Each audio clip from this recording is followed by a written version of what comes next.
सभी विद्यार्थियों को नमस्कार। सभी को राम राम साथियों, एक बार फिर से स्वागत है आपका राजस्थान पर। मैं अशोक कुमार बना फिर से साथियों आपके बीच में एक बार करंट की बात लेके हाजिर हूँ। बहुत बड़ी हम लोग बात करने जा रहे हैं साथियों। हो सकता है वो जानकारी से आप लोग अनभिज्ञ हो, आप तक नहीं पहुंच पाई हो। बहुत बेहतरीन जानकारी। देखिए, मुख्य चुनाव आयुक्त या हम अन्य चुनाव आयुक्तों की बात करें, उनके लिए जो अधिनियम है 2023 जो विधेयक था साथियों, वो अब अधिनियम बन चुका है। क्योंकि राष्ट्रपति के उन पे क्या मिल गई, सहमति मिल गई, स्वीकृति मिल चुकी है साथियों। वो चेंजेस करेगा कि किस तरीके से जो मुख्य चुनाव आयुक्त है या अन्य चुनाव आयुक्त है उनकी नियुक्ति किस प्रकार से की जाएगी।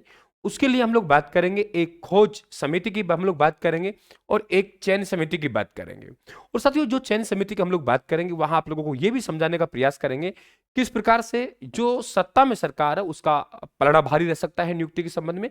क्योंकि उसमें जो सरकार के मेंबर हैं वो सरकार के हम लोग कहेंगे कि माननीय प्रधानमंत्री जी और उनके द्वारा कोई भी कैबिनेट मंत्री जो माननीय प्रधानमंत्री जी द्वारा नियुक्त किया जाए वो होंगे उनके सदस्य, और एक लोकसभा में प्रतिपक्ष का नेता होगा। तो वहां देखें आप लोग, सत्ता दल से दो है और प्रतिपक्ष का नेता या सबसे बड़ा दल है उसका नेता लोकसभा में, वो उनके मेंबर होंगे। तो उसी हम लोग बात कर रहे हैं साथियों। वही हम लोग बात करेंगे अनूप वर्णवाल बनाम भारत संघवाद 2023 में जो निर्णय दिया था माननीय सुप्रीम कोर्ट ने, वो निर्णय की हम लोग बात करेंगे। वो कहते हैं नहीं, प्रधानमंत्री जी होंगे आप लोगों के, लोकसभा में जो प्रतिपक्ष का नेता है वो होंगे और भारत के मुख्य न्यायाधीश होंगे। वो चयन समिति है, वो समिति राष्ट्रपति को सिफारिश करेगी और राष्ट्रपति उनकी क्या करेंगे, नियुक्ति करेंगे। ये ध्यान रखें आप लोग। लेकिन आपको यहां वाकई दिखाई देगा कि ये जो निर्णय आप लोगों को दिखाई देगा, ये जो आपका निर्णय आया है सुप्रीम कोर्ट का, वो भी आप लोगों को लगेगा कहीं इसकी पालना हुई नहीं। सबके हम लोग बात करेंगे साथियों, तो आप जुड़िए बिल्कुल। तो नाम होगा इसका मुख्य, पीडीएफ लगा लेता हूं मैं।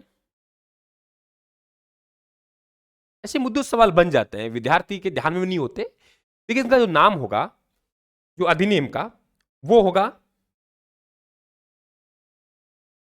मुख्य चुनाव आयुक्त और अन्य चुनाव आयुक्त अधिनियम 2023, ये इनका नाम होगा।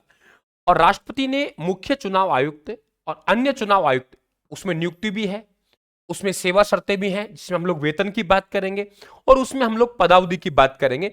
विधेयक 2023 को मंजूरी दे दी है और यह विधेयक अब क्या बन गया, अधिनियम बन गया। राष्ट्रपति जी की मंजूरी मिल गई तो विधेयक क्या बन गया, अधिनियम बन गया।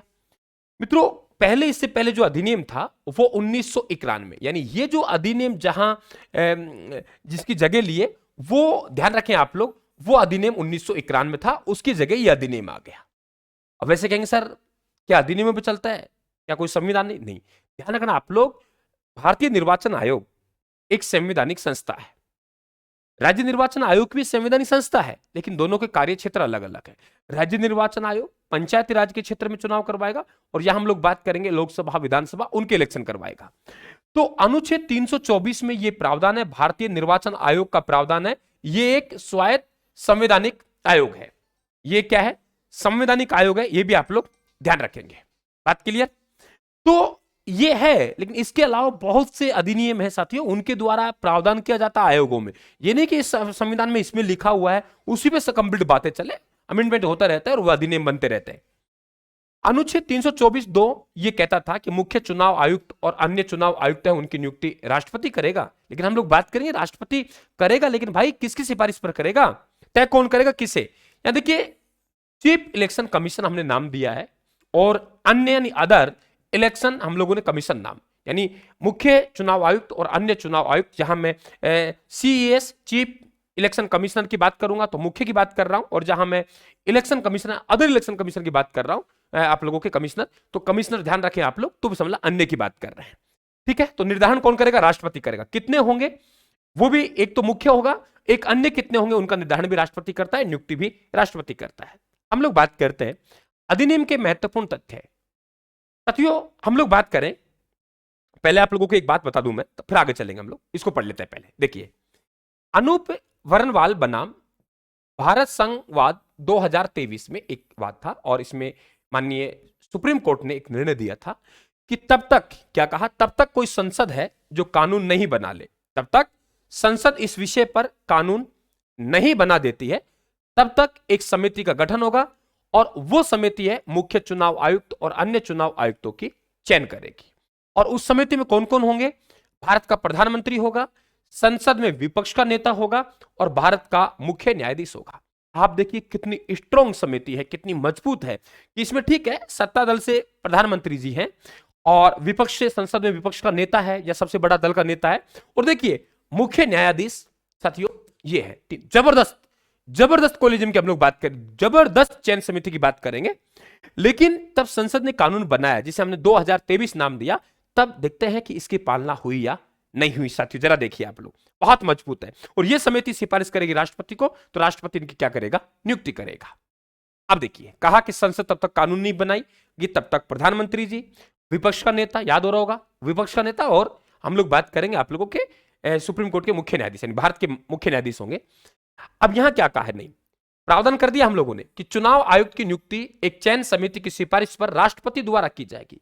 और उस चयन समिति में कौन होंगे? देखो, अध्यक्ष प्रधानमंत्री सत्ता दल से होंगे, केंद्रीय कैबिनेट मंत्री प्रधानमंत्री द्वारा नामित, केंद्रीय कैबिनेट मंत्री होगा वो भी प्रधानमंत्री द्वारा नामित, यानी मजबूत हो गई सरकार यहां पे। और यहां से तीन में से एक जो हम लोग बात कर रहे हैं वो लोकसभा में विपक्ष का नेता है, सबसे बड़े विपक्षी दल का नेता, बहुमत तो इनका ही हुआ ना भाई, यानी उस जो निर्णय था उस पर खरा नहीं उतरा, ये ध्यान रखें आप लोग।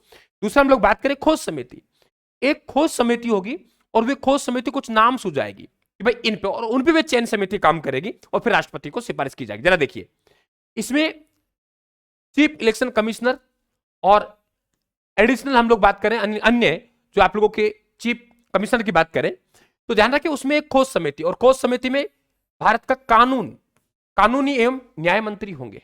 दूसरा, दो अन्य सदस्य केंद्र सरकार में सचिव स्तर के रैंक से नीचे के नहीं होंगे, यानी एक लोक सेवक होंगे, ये ध्यान रखें आप लोग। तो ये खोज समिति है जिसमें अध्यक्ष कौन होंगे? कानून न्याय मंत्री होंगे, और दो केंद्र सरकार में सचिव स्तर के रैंक से नीचे के ना होंगे, दो वे होंगे, कुल मिलाकर तीन।